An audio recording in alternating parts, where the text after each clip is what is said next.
کیا اللہ اپنے بندے کو کافی نہیں؟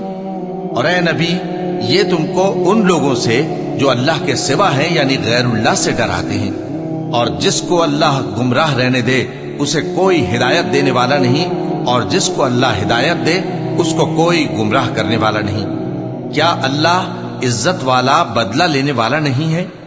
اور اگر تم ان سے پوچھو کہ آسمانوں اور زمین کو کس نے پیدا کیا تو کہہ دیں گے کہ اللہ نے۔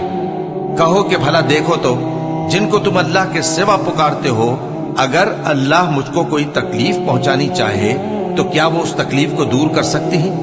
یا اگر وہ مجھ پر مہربانی کرنا چاہے تو کیا وہ اس کی مہربانی کو روک سکتے ہیں؟ کہہ دو کہ مجھے اللہ ہی کافی ہے، بھروسہ رکھنے والے اسی پر بھروسہ رکھتے ہیں۔ اللہ وہ معبود برحق ہے کہ اس کے سوا کوئی عبادت کے لائق نہیں، زندہ ہے، سب کو تھامنے والا، اسے نہ اونگ آتی ہے نہ نیند۔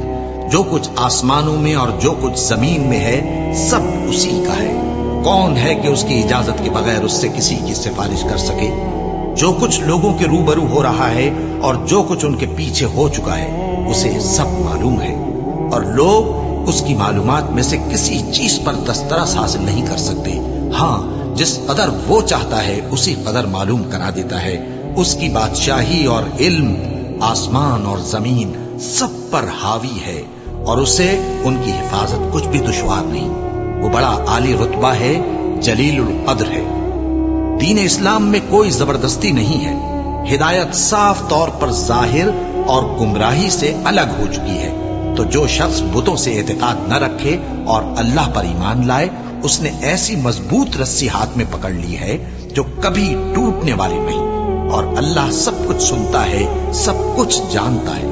اور سن رکھو کہ اللہ کی یاد سے ہی دل آرام پاتے ہیں۔ جو لوگ ایمان لائے اور عمل نیک کیے ان کے لیے خوشحالی اور عمدہ ٹھکانہ ہے۔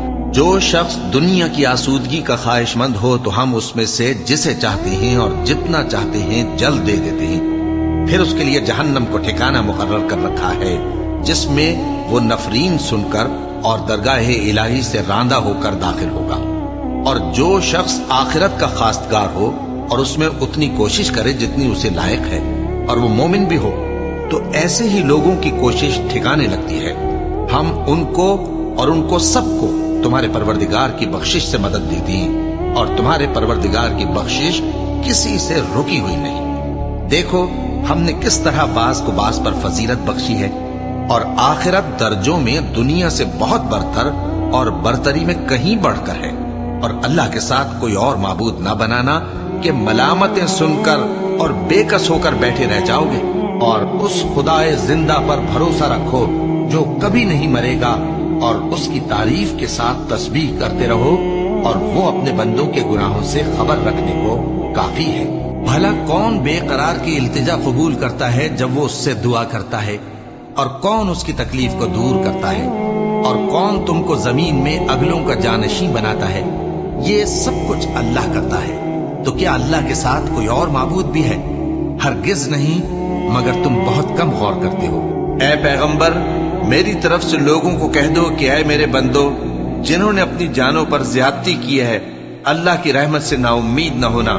اللہ تو سب گناہوں کو بخش دیتا ہے، بے شک وہی تو ہے بڑا بخشنے والا، بڑا مہربان۔